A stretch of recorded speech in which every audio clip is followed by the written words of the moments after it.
বাচ্চা থেকে বড় সবার পছন্দের খাবার পরোটা, আর তা যদি হয় মোগলাই তাহলে তো আর কথাই নেই।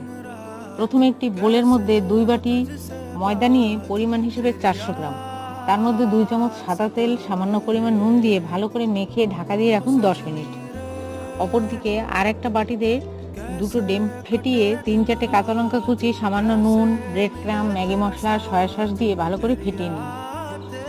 এবার ময়দা মাখা ডো থেকে 3টে বড় সাইজের বল বানিয়ে নিন। একটা করে বল বেলনার সাহায্যে খুব বড় সাইজের একেবারে পাতলা করে বেলে নিয়ে পরোটার আকারে মেখে রাখা ফেটানো ডিমের কিছুটা মশলা দিয়ে পরোটার চারদিকটা মুড়ে নিয়ে চৌকো শেপ দিন। এবার ডুবো তেলে একটা একটা করে পরোটা ভেজে তুলুন। দেখলেন তো, তৈরি হয়ে গেল Mughlai paratha. Tomato ketchup, schezwan sauce, শসা আর পেঁয়াজের স্যালাড সহযোগে পরিবেশন করুন।